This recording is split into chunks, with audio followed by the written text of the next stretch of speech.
Barkanku da kasancewa tare da mu. Idan ba za ku manta ba, bayan tsohon shugaban ƙasar jamhuriyar Nijar Muhammadu Yusufu ya gama mulki, an yi ta zarge-zargen yadda ake almundahana da kuɗin ƙasar jamhuriyar Nijar, musamman a yayin da mulkinsa ya gabata.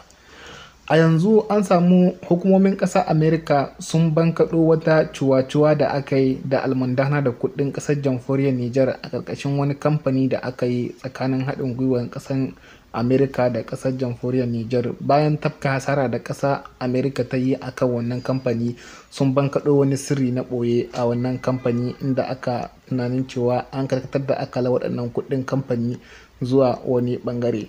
Yayin da bincike ya kai hukumomin ƙasar Amerika har suka gano wani asusun banki a ƙasar waje. Ku biyo mu cikin labarin gadan-gadan domin ku ji yadda aka aihu a ragaya. Ku kasance tare da mu. Idan yanzu ne farkon zuwan ku danna subscribing, kana ku taɓa mana ƙararrawar sanarwa domin samun shirye-shiryen mu a kan kare. A wani ciniki mai cike da sarƙaƙiya na tan 2,500 na uranium ɗin ƙasar Nijar, wanda kamfanin Areva mai aikin haƙar uranium a Nijar ya saye ga hannun kamfanin Sofamin mallakar gwamnatin Nijar. Cinikin da a cikinsa ƙasar Amurka da ma kamfanin na Areva suka tabka babbar asara ta miliyoyin kuɗaɗe sakamakon yadda waɗansu mutane suka yi wabtanda da kuɗin cinikin.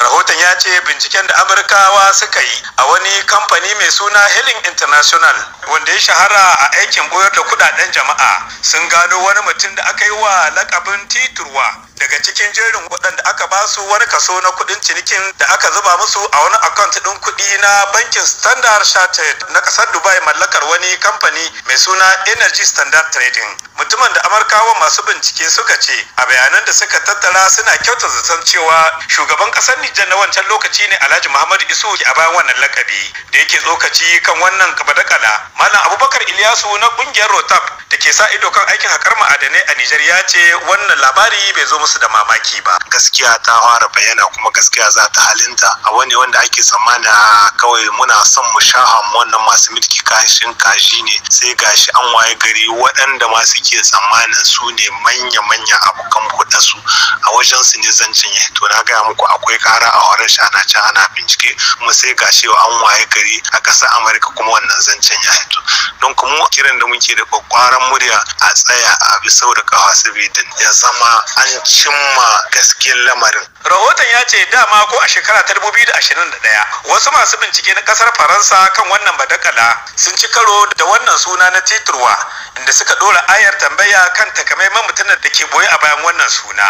To sai dai Malam Gusman Abdurrahman, wani na kusa da tsohon shugaban kasar ta Nijar Alhaji Muhammadu Isuhu, ya ce zargin da ake yi wa gwanin nasu ba shi da tushe, illa dai kawai ana neman shafa masa kashin kaji ne. Wannan magana bata shahi shugaban kasa ba, illa mutane ne dai kawai da cikin kungiyoyi daban-daban waɗanda suke son halattiza da shugabanni su fata musu suna don saboda kawai a karanta jaridunsu. Ai an dade ana ce kuce bisa ga wannan maganan. Me ya kawo sunan Isu cikin dillancin uranium? Don haka duka masu yada wannan maganganu in suna da hujjas da an yi wani rib da ciki da dukiyan kasa wanda ya shahi uranium su fito su waɗi.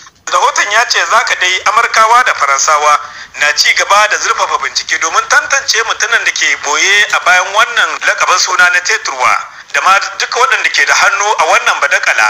Gazali Abdi Tasawa, DW Hausa daga